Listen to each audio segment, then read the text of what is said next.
And turning now to the country of Pakistan that has been ravaged by incessant rains and floods since June, killing more than 1,100 people, injuring thousands, and impacting upwards of 30 million people. Damages are estimated to be at more than $10 billion, and the country now pleading for help, calling this a man-made climate catastrophe. Joining us now to discuss the Herculean task of helping this country is UNICEF representative for Pakistan, Abdullah Fadil. Abdullah, thank you so much for joining us from Islamabad. Thank you. Thank you for having me. This situation not only dire, but relentless, and it has been for months. What is the state of things right now? Well, you know, if you can imagine the entire population of New York State and Pennsylvania underwater, imagine the entire northeast of the United States underwater. This is exactly what's happening in Pakistan. As you said, 33 million people impacted, livelihoods destroyed, over 250,000 houses completely destroyed. You know, people need the basics: shelter, food, medicine, medical supplies, hygiene kits. Even drinking water is not available to millions of families. And you know, at least 16 million children are impacted. So far, 350 died. This is exactly a man-made catastrophe. It's a climate change that Pakistan actually is not responsible for, but yet it's paying the price for it. And while you say it sounds like you've exhausted all of your resources right now, is there a safe place to house the survivors? Is there a place for them to evacuate to? Fortunately, you know, the deaths could have been a lot worse. So people actually have heeded the government calls. And actually, as you can see in the footage that you see, people are on the main roads, makeshift shelters. And some of the lessons learned from 2010 floods have actually saved more lives.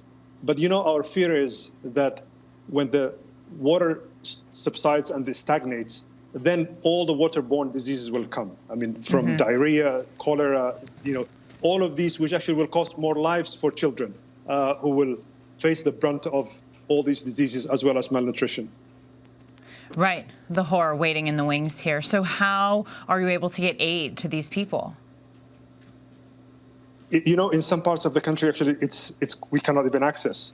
For days and days, we have not been able to access because it's not possible to reach them. But wow. But it's some other parts of the country, actually, helicopter drops are being used. We're waiting for a bit of dry roads to be able to reach, but many millions of people actually are not reached. The UN just launched yesterday $160 million worth of humanitarian appeal. We hope that will come quite quickly, and we'll be able to at least to reach and save lives over the next few weeks and months. Right, because if we don't do something, more lives will be lost. This isn't over yet. So Pakistan and the UN requested $160 million in emergency funding. The U.S. will provide an additional $30 million. But as we talked about here earlier, damage is estimated to be upwards of $10 billion. So the amount that you will be receiving will really only scratch the surface. How far can it be stretched? You know, the rebuilding and the infrastructure will take years to come and billions. What we're requesting actually now is just to save lives and get people to safe places. You recall we just came up of the COVID pandemic, where millions of children actually lost years of education. In Pakistan, 23 million children were already out of school. Now, 17,000 schools destroyed, while thousands of schools are now housing families. So this means now learning will again be delayed. We're actually almost 55% of those 23 million are girls. So we need to get people back to normal life and get children to learning again. And staying with the topic of our children here, of course, UNICEF known for helping kids who are often the most vulnerable.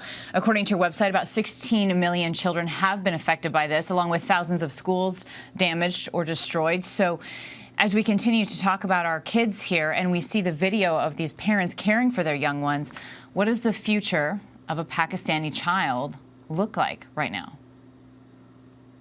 You know, it's amazing how resilient these people are. I mean, you know, faced many challenges in the past, and with a little bit of support, I'm sure they will come back again. Yeah, we talk a lot about how the resiliency of children, but it's terrible to see them facing this kind of disaster. What is your message to the international community right now? My message is simple. Pakistan is not responsible for the climate change. If anything, less than 1% of the climate crisis Pakistan causes. Yet, those countries that actually have benefited from, industrialization, who are now wealthier as a result of it, should now remember and support lesser fortunate humans in this world. You remember in your own country, this summer you faced the droughts in California and the fires in Canada, my own country. We faced the same. Climate crisis and climate change is real, and it will impact everyone. And we need to have solidarity and reach out to everyone. Abdullah Fadil, thank you so much for joining us. We really appreciate your time. Thank you very much for having me. Hi, everyone. George Stephanopoulos here. Thanks for checking out the ABC News YouTube channel. If you'd like to get more videos, show highlights, and watch live event coverage, click on the right over here to subscribe to our channel. And don't forget to download the ABC News app for breaking news alerts. Thanks for watching.